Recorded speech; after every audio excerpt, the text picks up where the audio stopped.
¿Nunca te has preguntado por qué la gran mayoría de partes en un Fórmula 1 están hechas de fibra de carbono? Si alguna vez te has hecho esta pregunta, estás en el vídeo correcto, porque hoy entenderemos por qué en la Fórmula 1 utilizan la fibra de carbono como elemento principal. Además, también explicaremos las propiedades de esta y por qué no es tan utilizada en coches de calle, así que quédate en el vídeo. Lo primero que hay que saber es qué es la fibra de carbono. La fibra de carbono es un compuesto. Hay diferentes tipos de materiales. Están los metales, los cerámicos, los polímeros y por último están los compuestos. Los materiales compuestos son materiales que están hechos con diversos tipos. Es decir, en el caso de la fibra de carbono tenemos el carbono, que está hecho en fibras y también tiene un recubrimiento con una resina que mantiene todas estas láminas juntas para que no se muevan. Al fin y al cabo, la fibra de carbono son hilos, muchos hilos muy finos juntados para hacer este material tan potente en la Fórmula 1. La primera aplicación de la historia de la fibra de carbono fue en 1981. El equipo McLaren construyó el MP4-1, que fue el primer coche de Fórmula 1 y de la historia construido con fibra de carbono. Antes, los monocascos, que es digamos la estructura de impactos de un Fórmula 1, la parte que protege realmente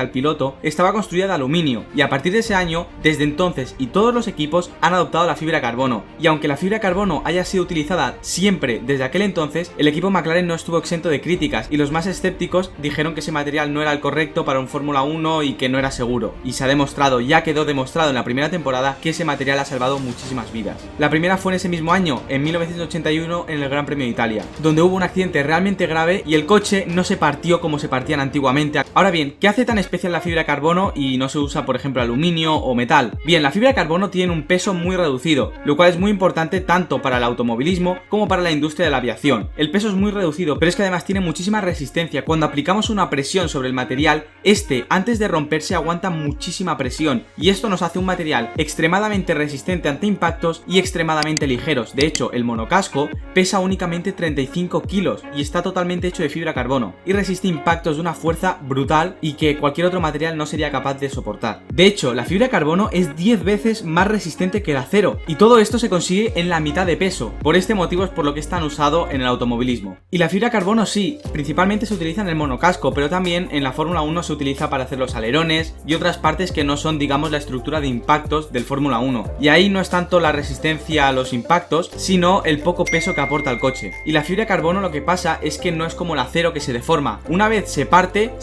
no hay una deformación. Y por eso los Fórmula 1, por ejemplo, el morro delantero, al principio tiene una sección muy pequeña y poco a poco se va haciendo más grande. Esto se hace para que la fibra de carbono vaya absorbiendo energía. En los impactos nos interesa que el material se deforme para de esta manera absorber la energía que tiene el coche. Por eso los coches de calle acaban destrozados cuando hay un accidente, y eso es bueno, eso es que el material ha hecho su función. Pero en los coches de calle se utiliza el acero, en la Fórmula 1 la fibra de carbono, y por esto es por lo que la sección va cambiando y aumentando a medida que nos acercamos a la parte, digamos, donde está el piloto, porque de esta manera se consigue decelerar el coche y que el impacto sea el menor posible. Y llegados a este punto me gustaría hacer una diferenciación entre resistencia y rigidez, que no es lo mismo. La rigidez es lo que hemos comentado antes, la capacidad que tiene un material de doblarse antes de romperse, y la resistencia es la capacidad de aguantar presión antes de romperse, y esto es un punto clave a tener en cuenta. No es lo mismo. Si comparamos por ejemplo el acero y la fibra de carbono, tenemos que el acero tiene mucha menos resistencia y rigidez que esta fibra. En cambio, la fibra de carbono le pasa al contrario, es decir, tiene mucha resistencia y rigidez. Y estas propiedades no están relacionadas entre sí, es decir, podemos tener muy poco rígido y muy poco resistente, etc. No están relacionadas para nada, y esto es algo clave a tenerlo en cuenta.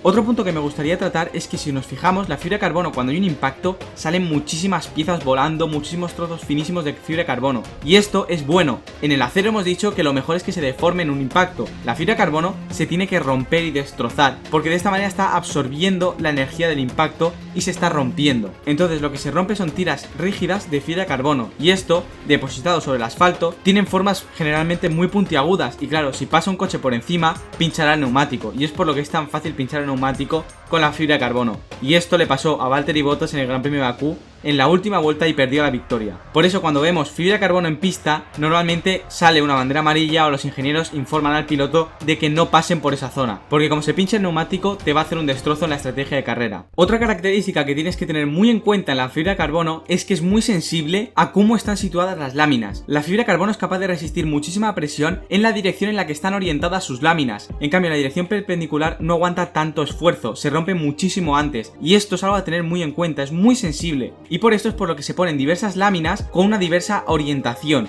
porque el impacto en un Fórmula 1 y en la gran mayoría de aplicaciones no sabemos qué dirección va a tener. Si tiene la misma dirección que las láminas, perfecto, pero si tiene otra dirección sería un desastre y el material no se comportaría como debería comportarse. Por eso es algo crítico poner bien la orientación de las láminas, y esto es crítico por eso, porque si se colocan de una manera incorrecta, el coche no será capaz de absorber tantísima energía. Por ese motivo se ponen diversas láminas con diversa orientación entre ellas, para de esta manera poder absorber la máxima energía y de esta manera eliminar el problema de la dirección del impacto, ya que si se ponen diversas láminas con diversa orientación, ya nos dará más igual la orientación que tenga dicho impacto.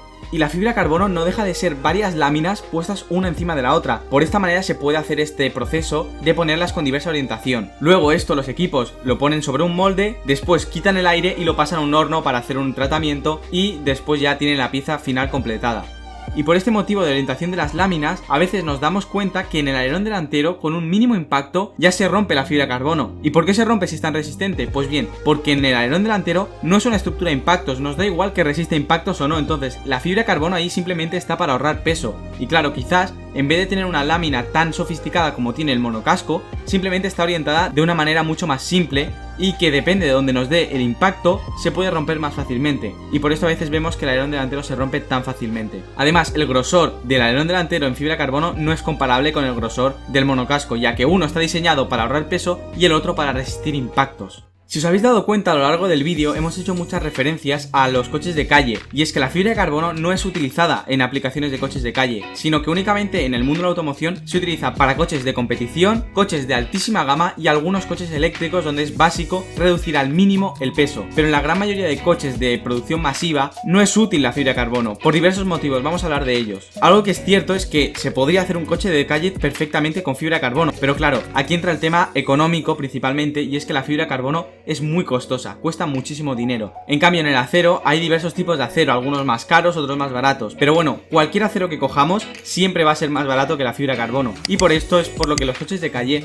utilizan el acero. El segundo inconveniente es el dinero que hay que invertir para poder tener la infraestructura para construir la fibra de carbono, ya que no es tan sencillo de hacer y requiere muchísimas máquinas y muchísimo capital. El siguiente problema es un tema de calidad, y es que no es tan fiable tener diversas piezas de fibra de carbono idénticas. En cambio en el acero es mucho más fácil tener un buen control de calidad. La fibra de carbono no, y es por el tema que al fin y al cabo son láminas entrelazadas y influye muchísimo la alineación de estas, entre otros motivos. Otro hándicap es que no se puede reciclar tan fácilmente, y en el mundo de la automoción es muy importante que los materiales sean reciclables para de esta manera intentar reducir al mínimo el impacto medioambiental, que ya de por sí es bastante elevado. Y el acero en cambio es mucho más fácil de reciclar. Además el acero es mucho más fácil de reparar. Si se nos rompe la fibra de carbono hay que cambiar el chasis directamente, y es por lo que a veces cuando hay un accidente gravísimo se cambia el chasis directamente, porque no es fácil de reparar la fibra de carbono. En cambio el acero es mucho más sencillo. Además no es tan fácil mecanizar el proceso de construcción de la fibra de carbono, ya que es un proceso mucho más artesanal que el que nos requiere el acero, por ejemplo. Y claro, en producción masiva esto elevaría muchísimo los costes y haría que el coche costase muchísimo más.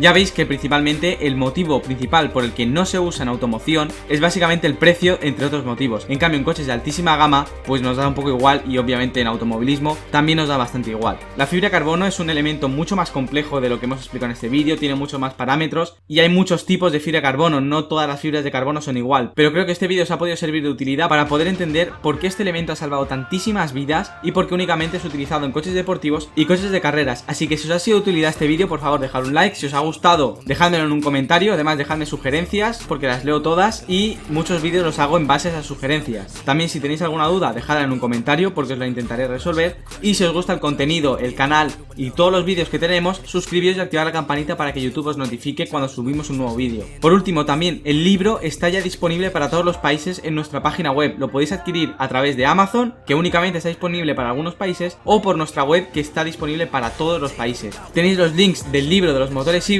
en la Fórmula 1 en la descripción, así que si estáis interesados id a echar un ojo. Ahora sí me despido, muchísimas gracias por el vídeo y nos vemos en el siguiente. Hasta la próxima.